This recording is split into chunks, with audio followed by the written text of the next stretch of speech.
她本是雍容典雅的阔太太，却在去世之后被丈夫改造成保姆机器人，不仅眼睁睁地看着丈夫带新的女主人回家，还要为他们烧菜做饭。为了报复，她制造了一场车祸，终结了丈夫和儿子的生命。之后她被封印在这栋别墅里，直至这一家4口的到来。沉睡了50年的她再次苏醒过来。搬进来之前，老马知道这里装有智能系统，但毕竟荒废了50年，也并没有指望它能派上用场。怎料儿子小黑出于好奇启动了主机总闸，又顺手给机器人红姐接了几根电线。一开始红姐并没有什么反应，小黑以为它只是一台破旧到无法修复的机器人，便没有再放在心上。没想到深夜时分，趁着大家熟睡，红姐竟悄悄苏醒了过来。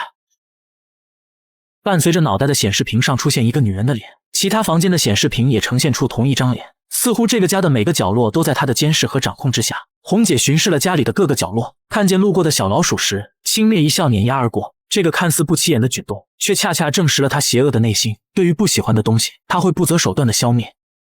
很快，小女儿的尖叫声惊醒了大家，冲过去才发现是红姐来到了小女儿的床边。一家人对红姐的到来欣喜若狂，以为捡到了一个贴心保姆。但很快女主丽莎就感觉好像哪里不对劲，好比如她不让小女儿吃太多果酱，红姐便会自动打开冰箱，跟着孩子起哄要吃果酱。这种看似贴心的举动在丽莎看来，无疑是在挑衅她作为女主人的地位。不过这种小事丽莎并没有真正放在心上，毕竟在她眼里红姐只是一个服务型机器人，再怎么闹也不可能对家人造成什么伤害。只是一件突发事情的发生，不得不让她怀疑红姐别有用心。这天下午，丽莎独自在家游泳，同一时间红姐自作主张的在院子里除草，而她看到地上的石头却故意不避开。Yere düştü. Hemen ambulans çağırıyorum.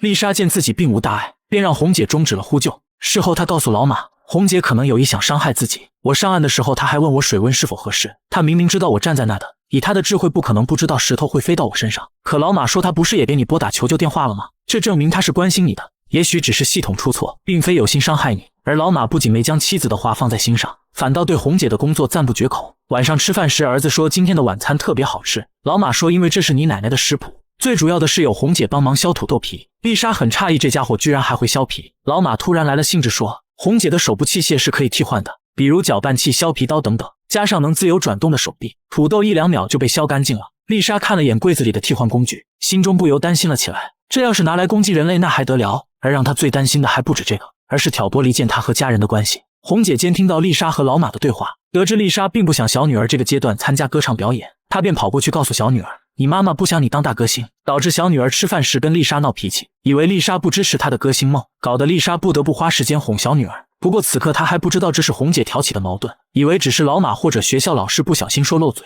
直至这晚收拾东西时，她发现了原房主的一盘底片。出于好奇，她翻看了原房主的照片，起初她还觉得挺有趣的，但渐渐的却发现了一个秘密，照片从未拍到女主人的正脸，有的只是半遮的侧脸，但从轮廓来看，这张脸似乎跟红姐长得一模一样。丽莎问红姐，这个女人是谁？你是依照她的样子制造的吗？红姐没有做出回应，表情却略显一丝悲伤，似乎是被丽莎说中了。此时切换到红姐的视角，她看见前女主人路过，端着果盘来到丈夫和儿子身边。也就在此刻，影片终于透露真相，原来前女主人的脸蛋和红姐长得一模一样。至于她为何会从真人变成机器人，后面的剧情将会慢慢揭露。丽莎见红姐没有回应，便关掉投影仪回房睡觉去了。而待丽莎离开之后，红姐又悄悄启动了投影仪，看着昔日的照片，她似乎回忆起了美好的时光，嘴角不自觉地抿了一下。但当看到这张4个人的照片时，她的表情突然变得狰狞起来，似乎里面有一个是她的仇人。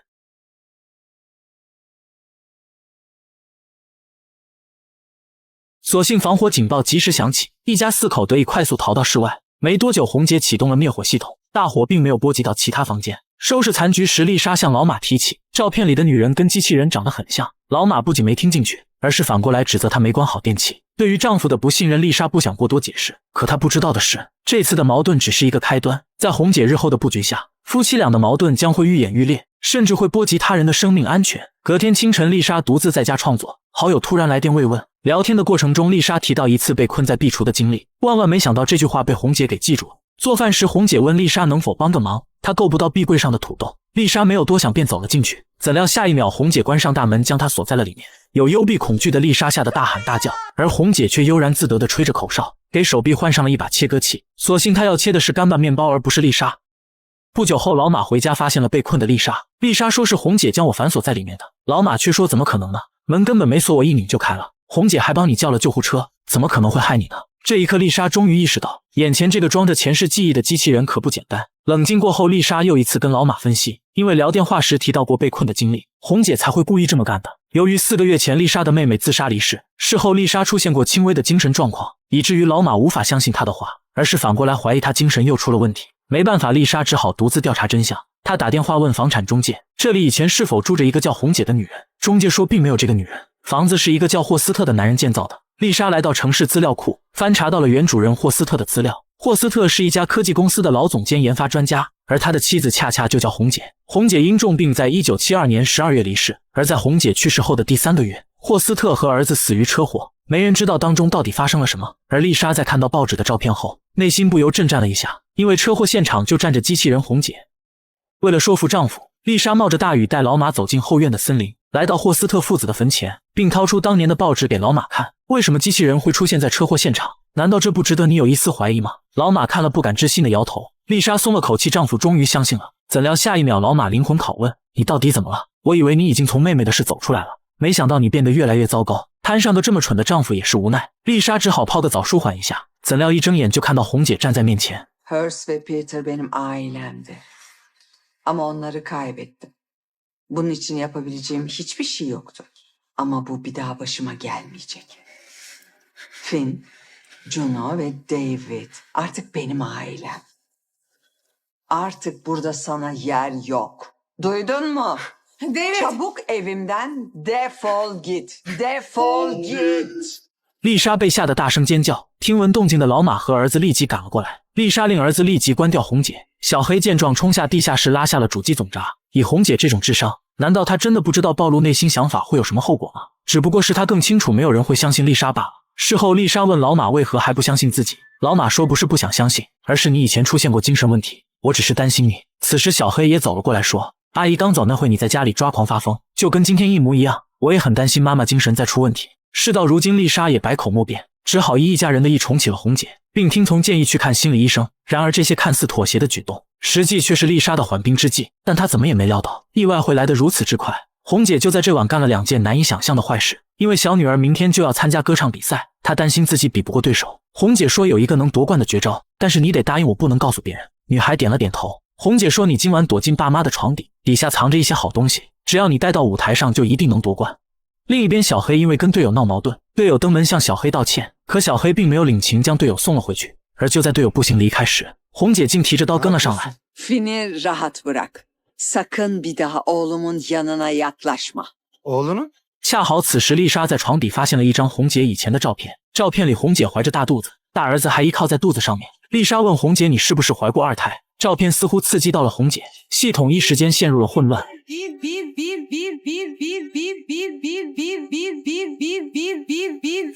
至于红姐为何会认为队友伤害小黑，这还得从前世一段惨痛的经历说起。她的儿子皮特从小就喜欢花滑，但父亲霍斯特希望儿子踢球，并花重金让皮特进入足球队，这也导致皮特在球队里特别不受待见。红姐为了让儿子振作起来，鼓励他多跟队友们交流，并主动跟队友打招呼，让他们好好照顾皮特，却不曾想这样会害了儿子。这晚皮特就被队友给丢了回来。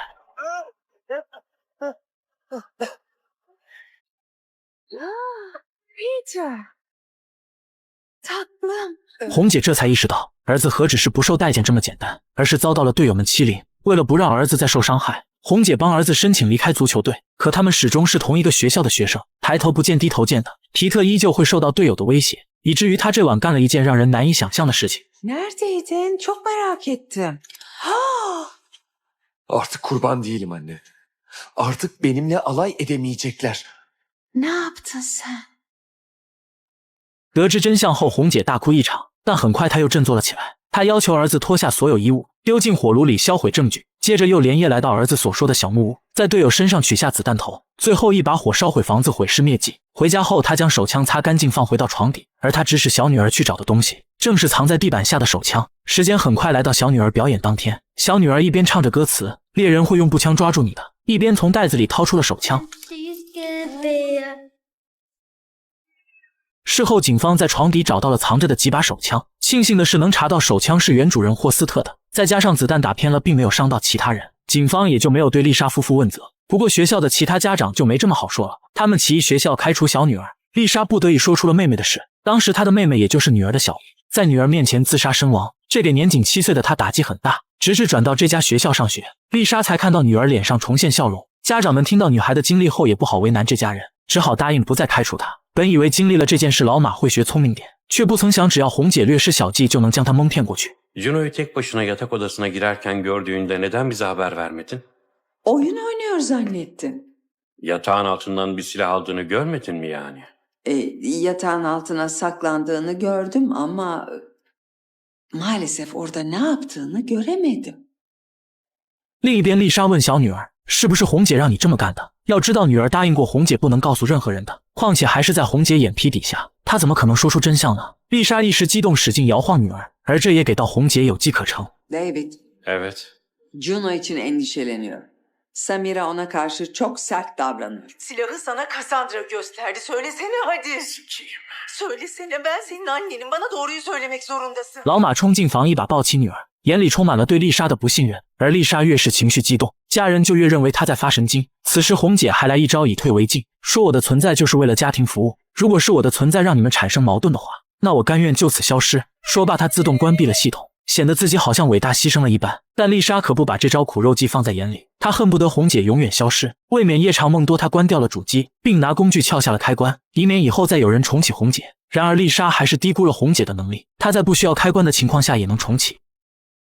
由于这件事，小女儿在学校不受待见，没有同学肯跟她交朋友。为了能让女儿振作起来，丽莎托关系让书店老板带小孩过来玩。此时家里只有丽莎和2个小孩，她跟孩子玩起了躲猫猫。小女儿躲进了大篮子里，恍惚间她看到屏幕上的红姐一闪而过，表情还十分诡异。而另一个女孩则迟迟没找到地方躲藏。路过烤箱时，烤箱突然自己开了门。看着半开的烤箱，女孩灵机一动，将烤盘取出来放到桌子上，然后蜷缩着躲了进去。很快丽莎找到厨房，当看到桌子上的烤盘时，她就知道女孩躲在烤箱里面。但很快她便发现烤箱的门怎么打都打不开，同时加热管还莫名其妙越来越热。 Açamıyorum. Ne oluyor? Ne yaptın sen? Siktir. Çıkar beni Açıl. buradan. Açılsana. Açıl. Aç şunu. Yanıyorum. Çıkar beni buradan. Aç şunu. 不久后，女孩被消防员救出来，但皮肤却造成了2级烧伤。所有人都将矛头指向了丽莎，认为她是精神病发作，故意不放小孩出来。除了丽莎以外，没人知道这其实是家里那个50年前的保姆机器人干的，是她故意打开烤箱引导女孩进去，锁紧烤箱门和开启加热管都是她操控的。事到如今，丽莎也没过多解释，因为再解释也无人相信。当天她就被送到了精神病院。如今家里只剩下老马和2孩子。女儿说她躲猫猫的时候看到过红姐闪烁了一下，接着小黑也说我的队友告诉我，那天晚上红姐跟他说我是他儿子，会不会妈妈说的都是真的呢？一切事情都是红姐干的。可老马并不相信孩子的话，他坚信妻子有病需要治疗。小黑不想跟他争辩，气冲冲起身离开，却不曾想一开门就看见红姐。 Şimdi yemeğini bitir. Nerede? Sizleri yeniden görmek çok güzel. 老马连忙起身想开门逃离，红姐见状打开了煤气管。如果你不回来坐好，大家都会有危险哦。无奈老马只好乖乖回到座位上。红姐自顾自地说起了前世的过往，老马却压根没有听进去，一脑门心思想着怎么带孩子出去。看到红姐转过身，他连忙举起凳子。红姐好像并不抗揍，2下子就当机了。老马让小黑带女儿先行离开，却没想到孩子刚走出厨房，大门就自动锁了起来。原来这家伙只是装死，为的是要将他们隔开。老马指着红姐脑袋说：“你不是他们的母亲。”可话音刚落，红姐便咔嚓一下剪掉了他的手指。这下老马终于老实了，只能乖乖听从红姐的安排。之后他们3人被分别关在了3个房间，就连手机也被红姐提前收走，可以说是孤立无援了。事到如今，老马不得不相信妻子之前说的，红姐的丈夫和儿子可能并非死于意外。 Onları sen öldürdün. Öyle değil mi? Kocanı, oğlunu. 那么红姐是否真的有谋杀丈夫和儿子呢？她自己又是怎样变成了机器人的呢？女人患绝症只剩下4个月生命，为了能永远陪伴丈夫和儿子，她要求丈夫在自己临死之前将意识转移到这台机器人身上。随着长长的针管扎进后脑勺，前半生的回忆被快速传送到主机。等她苏醒过来时，看到的是房子里各个角落的监控画面。这一刻，红姐彻彻底底变成了保姆机器人。霍斯特惊叹到：“实验成功了！”红姐也跟着兴奋起来。可她还不适应机器人的视角，没走几步便推倒了一个花瓶。但很快她就注意到了自己现在的容貌。她问丈夫为什么现在明明感到很疲惫，但脸蛋却一直保持笑容。霍斯特说这样不好吗？你笑起来很有魅力。原来红姐每次悲伤和激动都在大笑是有原因的，是霍斯特希望她一直保持笑容，压根没在程序里编排悲伤的表情，顶多就是皱皱眉头。此时儿子皮特走了过来，红姐问他感觉怎么样，皮特一时无法接受母亲是个铁罐，吓得往后退了一步。此时不识相的员工将红姐本体抬出来，皮特拦住他们，要求再看母亲一眼。然而红姐死前狰狞的表情却吓住了他，这一刻是他最后一次把母亲当人看待。往后的日子里，他每天都沉浸在过去的回忆。这天红姐问他今年圣诞节打算穿什么衣服，他却回对了一句：我都快成孤儿了，还过什么节？红姐温柔地问怎么了，皮特却说了一句最令他伤心的话3 ay önce benim annem öldü。不仅如此，丈夫也渐渐地改变了对她的态度。虽然她有着前世的记忆和意识，但始终是冷冰冰的机器人，抱起来硬邦邦、冷飕飕，毫无感觉。丈夫和儿子的态度让红姐非常失望，她为这个家牺牲了这么多，才短短3个月就开始嫌弃自己了。为了能留住丈夫和儿子的心，她的行为开始变得极端。霍斯特要出去打猎，红姐会锁紧大门不让其出去，并要求霍斯特整天陪着她。两父子就像人质一样关在家里，陪着红姐看电视。如果有女人打电话到家里来，她会毫不犹豫剪断电话线。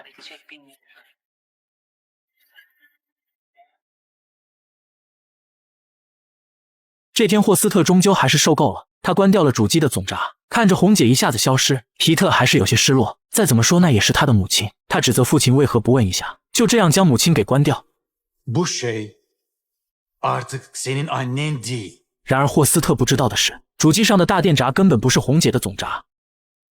在主机还在安装的时候，红姐就料到可能会有被抛弃的一天，她要求工程师将总闸安装在了一个隐秘的地方，只有她自己能决定自己的死活。而这也解释了为何之前多次关掉总闸，红姐还是能随意复活。至于霍斯特的员工为何会如此听话，后面的剧情会有解释，因为当中还隐藏着另一个秘密。没有了红姐的监管，很快就有一女子提着一个婴儿上门。皮特问父亲为什么收留其他女人过夜呢？霍斯特说他不是其他女人，这个娃娃是你的弟弟。 Ciddi misin sen? Annem biliyor muydu?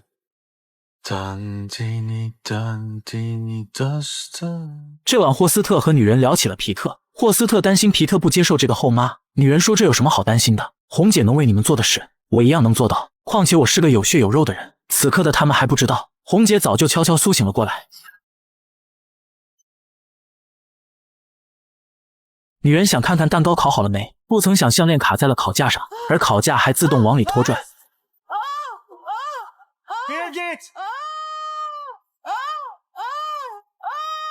此时红姐将婴儿车推下楼梯，幸好皮特经过接住了婴儿车。至于这个女人就惨了，半边脸被夹成了蛤蟆。趁着红姐还没杀疯，霍斯特连忙带着几人逃离别墅。一路上皮特不停地要求父亲掉头，说不能就这样丢下他不管。霍斯特可不管这么多，毕竟保命要紧。 Arabayı durdur. Peter ne yapıyorsun? Hey! Baba! Dikkat et. Baba! 原来这场车祸真的是意外，并不是红姐精心策划的谋杀。不久后，红姐赶了上来，发现丈夫死在了车头盖，而儿子则飞出了几米远。皮特还尚有一口气，喊了一声妈妈后便没了呼吸，而悲痛的红姐却怎么也哭不出来，只能笑着大声尖叫。伴随着红姐绝望的尖叫，主机迸发出阵阵火花，红姐因情绪过激宕机了。随着镜头慢慢转移到烤箱，里面的灯光忽明忽暗。影片至此，导演又放出另一个悬念：一个小女孩在不停玩弄着开关，难道这就是红姐的总闸吗？而这个面容怪异的女孩又是谁呢？会不会是丽莎之前发现的红姐的二胎呢？为何她从未被这家人提起过呢？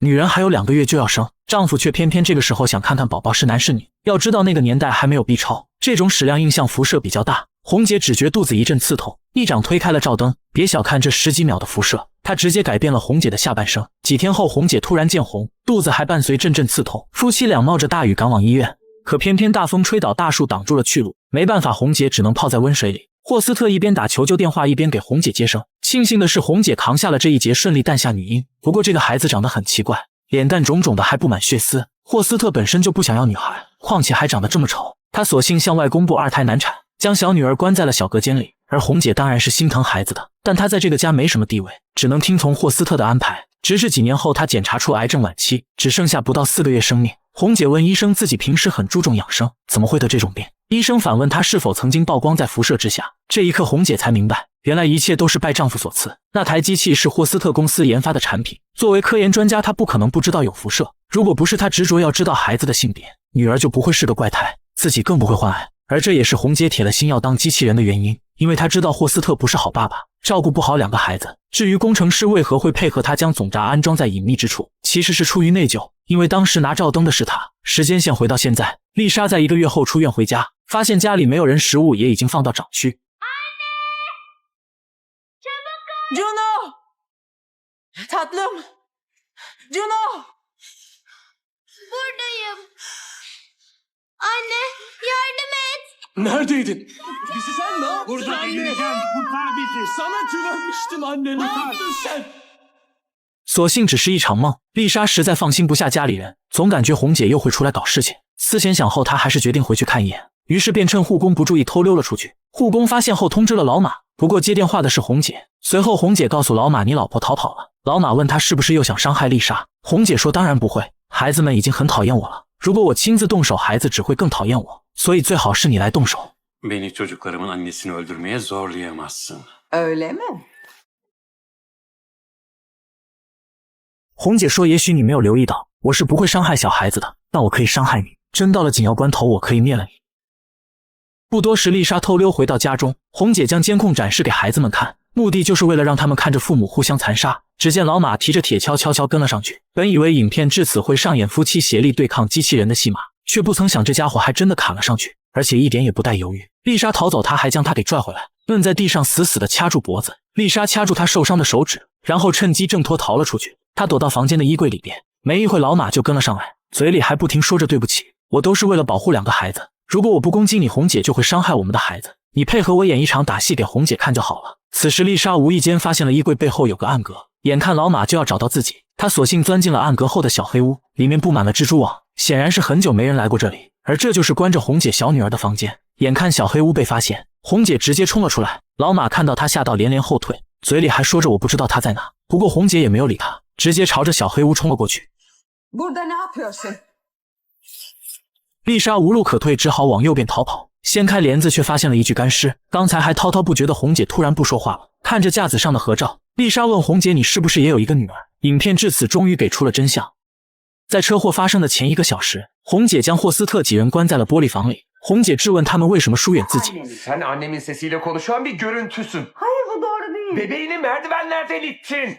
Annem asla böyle bir şey yapmaz. 霍斯特说：“虽然我知道你是谁，但你始终是机器人，一切都跟以前不一样了。”此刻红姐也意识到，无论再怎么努力也无法回到从前那样。经过一轮谈判，她决定放过这几个人，但有一个条件，就是他们必须得带上小女儿走，因为她一个机器人无法抚养孩子长大。霍斯特嘴上答应的好好的，却在红姐回去带小女儿下来时，趁机带着几人逃离了别墅。而当时皮特嘴里说的不能放下的他，其实是他那素未谋面的妹妹。回首红姐的前世，她确实过得很惨，也难怪现在的性格变得这么极端。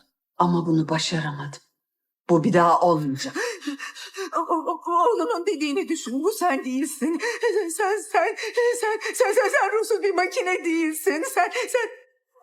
Sen bunca yıldır iyi bir annesin. Sen canavar değilsin. Cano ile Fin'i düşün.